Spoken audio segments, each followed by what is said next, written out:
A continuación, Radio Filarmonía presenta Meridiano, dedicado a la información y al comentario sobre el arte y la cultura del Perú y el mundo, con la producción y conducción de Carlos Fernández Loaiza.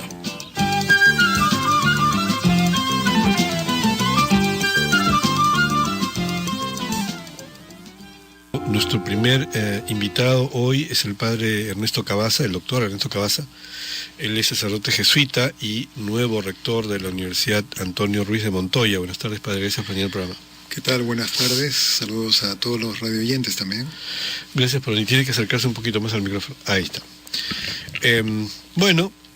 Estamos en momentos muy importantes en la educación en el Perú. Se ha abierto una discusión muy grande, estamos en un momento de tránsito, ¿no es cierto? Y de hecho la universidad, siendo, no sé si la más nueva o una de las más nuevas, sin embargo se ha consolidado ya, o se está consolidando como una universidad de gran prestigio.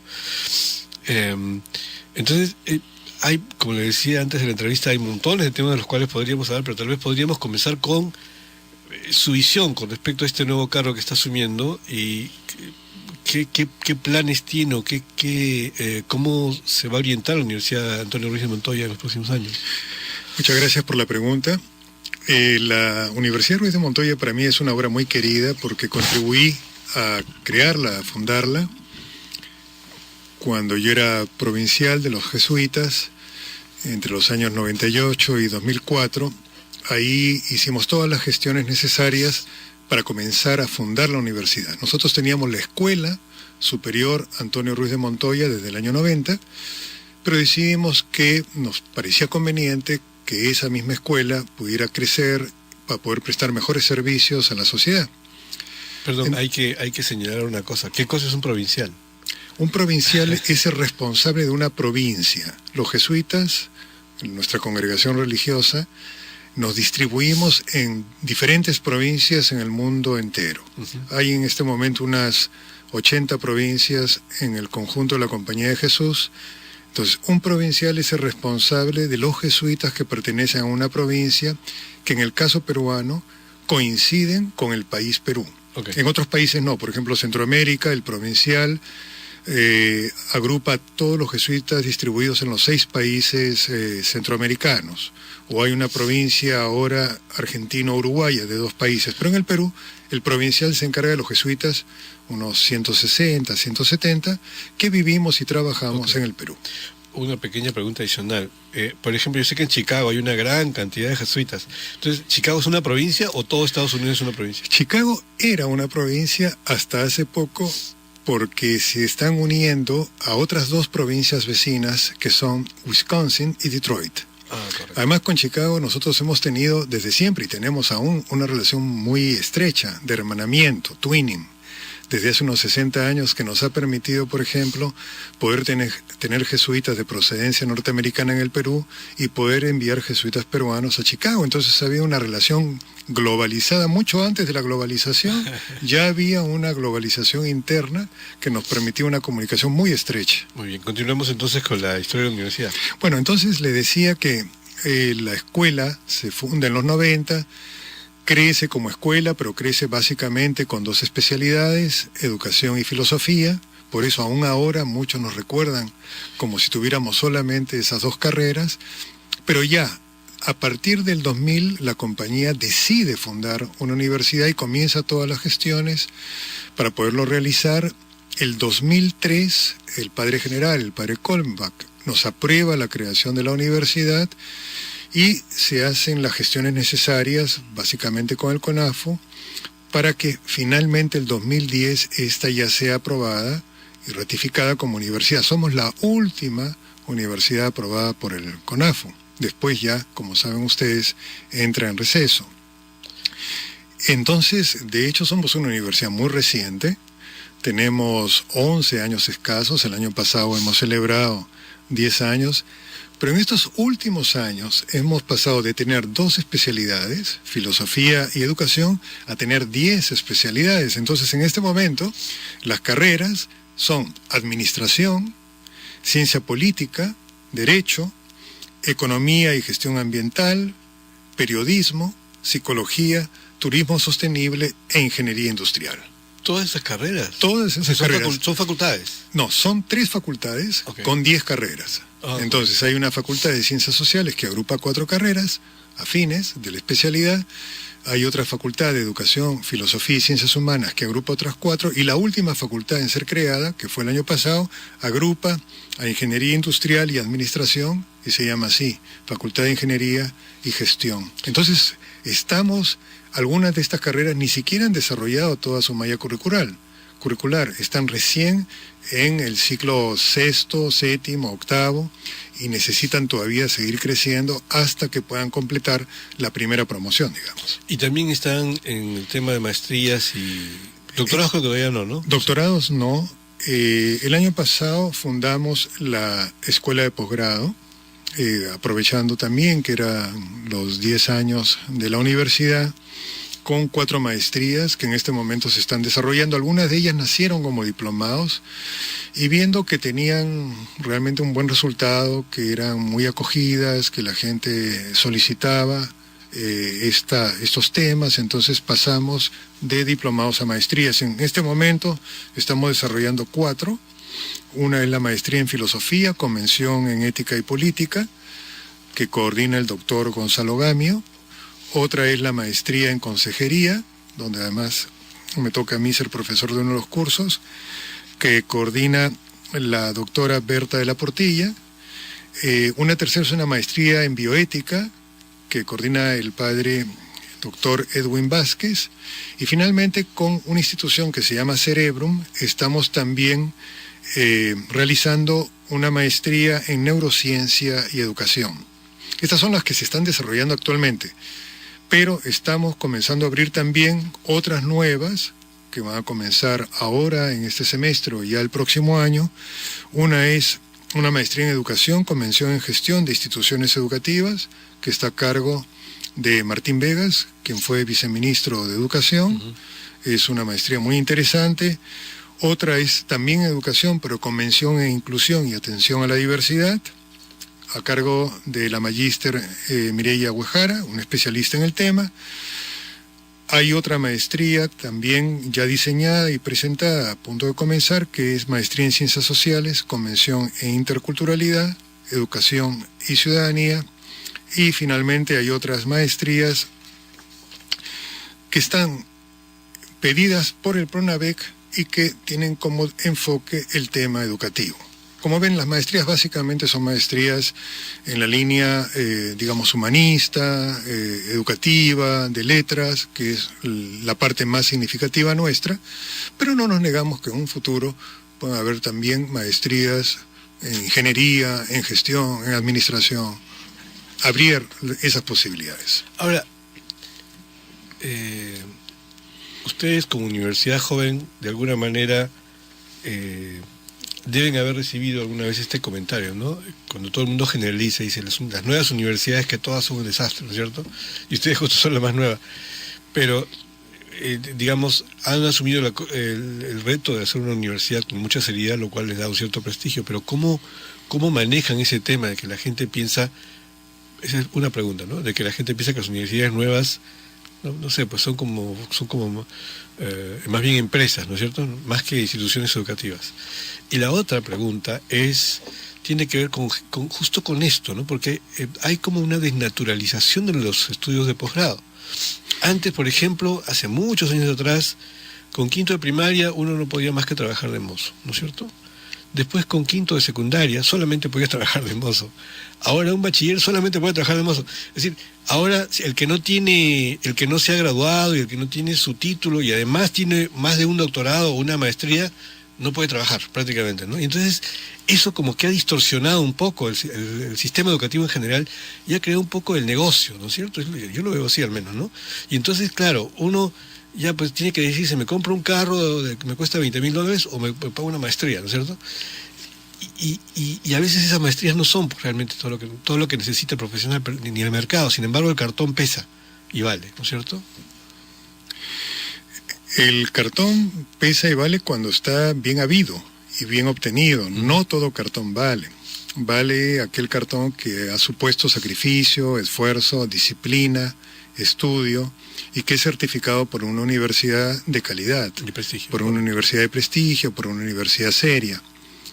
Yo creo que las personas sabemos quiénes o cuáles son esas universidades, y las empresas cuando contratan, o los organismos del Estado, en fin, o las instituciones civiles, miran mucho a quién van a contratar y de dónde proceden las personas, de qué universidad han egresado. Me parece que eso es fundamental. Para nosotros es clave dar una formación de calidad. Y esa formación de calidad no depende tanto de si son públicas o privadas, y dentro de las privadas si son asociativas o societarias, sino de la finalidad que realmente tiene la universidad. Si la universidad se propone ser una universidad de calidad, lo será, independientemente si es pública, si es asociativa o si es societaria, es decir, si tiene fines de lucro o no. ¿Qué cosa es lo que hace a mi modo de ver, una universidad de calidad? Básicamente la preocupación por la investigación. Universidad que no investiga, que no promueve la investigación, que no hace que sus docentes investiguen y que las aulas sean la oportunidad y el espacio precisamente para compartir el fruto de su conocimiento y el fruto de su investigación, esa universidad no será una universidad de calidad. Solo aquellas universidades que investigan y que promueven la investigación, a mi modo de ver, son las que después van a aportar realmente a la sociedad profesionales que sean capaces de transformarla en función del bien de todos, del bien común. Porque para eso es la universidad. Una universidad que se cierra a sí mismo y que solamente busca sus propios intereses o el lucro de sus propietarios, no es universidad. Una universidad es aquella institución que mira a la sociedad con la finalidad de poder ofrecerle profesionales egresados que busquen el bien común. Ahora, ya que estamos tocando ese tema, ¿qué posición tienen ustedes o tiene usted con respecto al tema de la acreditación y esta nueva ley que ya se aprobó, creo, ¿no? Están por aprobar. De la ley universitaria, dice, sí. La ley universitaria me parece que como todo producto humano es perfectible, pero que va a ser una oportunidad para que las universidades en general podamos realmente ofrecer una formación de calidad. Nos exige eso. Nos exige, es una ley que incluye la investigación como un componente importante, es una ley que supone que el 25% de su personal estará a tiempo completo, es una ley que está exigiendo que quienes sean decanos, directores de escuela, directores de departamento, tengan el mayor grado posible, el mayor grado académico posible dentro de su especialidad. Es una ley que pide que los doctorados sean hechos presenciales, de modo tal que se asegure la calidad del doctor, del egresado al final de toda la carrera.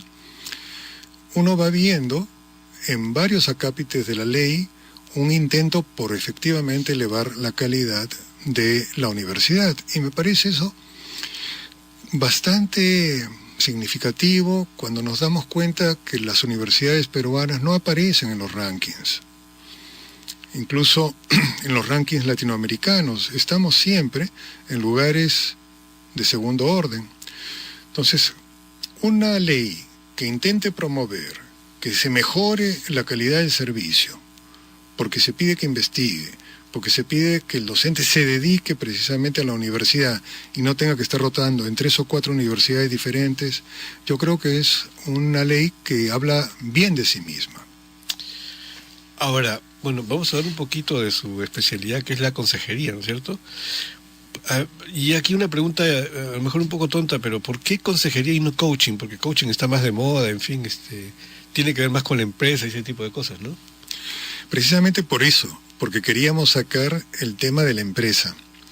No es solamente la empresa lo que nos interesa, es todo tipo de consejería que ayude a la persona, esté o no esté en la empresa, a poder lograr niveles de bienestar interno personal mayor. Hacia eso se orienta la consejería. La consejería viene del counseling, es una especialidad que nació en Estados Unidos, que pretende precisamente apoyar a las personas que están en situaciones de crisis, que están en situaciones difíciles, que traen algún problema, que desean trabajar con el terapeuta, con la persona que le va a ayudar. Desde ahí nace el counseling. Nosotros lo asumimos, pero nos pareció interesante. Primero lo recogimos como un curso de extensión de 2 o 3 meses, no más. Vimos que resultaba, que tenía mucha acogida, entonces lo propusimos como un diplomado de 1 año. Y los mismos que participaron del diplomado nos solicitaron que eso se convirtiese en maestría, lo cual significaba entonces una mayor exigencia en la docencia, pero sobre todo significaba una tesis.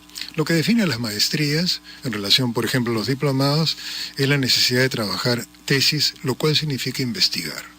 Entonces, desde el comienzo, nuestras maestrías están orientadas a una investigación que se va viendo con la persona que participa de la maestría y con el coordinador de la maestría para poder ofrecerle el asesor de tesis adecuado que le pueda ayudar a profundizar en el tema que desee. Ahora, ¿en qué se diferencia un... Primero, no sé si ninguno de los dos hace terapia, ¿no es cierto? Ni el coach ni el consejero. No. Y en todo caso, ¿en qué se parece y en qué se diferencia un coach de un consejero? Precisamente ayer estábamos trabajando ese tema con el grupo. Estábamos una psicóloga y yo, que no soy psicólogo, sino que soy acompañante espiritual, tratando de distinguir cuál es el acercamiento que hace un psicólogo, el acercamiento a la persona que hace un acompañante espiritual, que es mi caso. Yo soy sacerdote y muchas veces atiendo a la persona desde ese punto de vista. Pero hay necesario herramientas de psicología, ¿no? Por supuesto, y eso es precisamente lo que trabajamos ayer, la necesidad de, por un lado, respetar los campos, porque son campos diferentes. Cada campo tiene su propia metodología, su propio fin, su propio objetivo, pero por otro lado establecer la mayor cantidad de puentes posibles precisamente para poder ayudar a la persona. Entonces, en determinados momentos, por ejemplo, entran por el lado espiritual, que es mi campo, porque se acercan donde un sacerdote para pedir una cierta orientación sobre determinados temas que están dificultando su propia persona, a veces son culpas que traen, en fin. Y uno va viendo hasta qué punto también hay ahí un tema psicológico que tienen que trabajar. El proceso de acompañamiento debe ayudar a que en determinado momento el acompañante espiritual pueda decirle al sujeto, mire, para este tema en concreto yo le sugiero que vaya donde un psicólogo, donde una psicóloga, a una terapia específica para tratar este tema. En todo caso, después usted vuelve o vamos combinando, porque a veces la acción conjunta del terapeuta psicológico con el acompañante espiritual o con el consejero, esa acción conjunta es la que más colabora, si se saben respetar los campos y los roles diferentes en el bienestar de la persona que acude a nosotros. Pero hasta donde yo sé, bueno, y esta es la última pregunta sobre el tema porque me interesa mucho, el consejero no es pues la persona que da consejos, vamos a decir, porque no. El consejo te da cualquier amigo, ¿no es cierto? Claro. El consejero es la persona que te ayuda a que tú mismo te aconsejes. Así es. Que tengas una mirada distinta sobre el problema, sobre las cosas, etcétera, ¿no es cierto? Efectivamente. Es decir, la persona, cada sujeto, es el principal responsable de su propio proceso.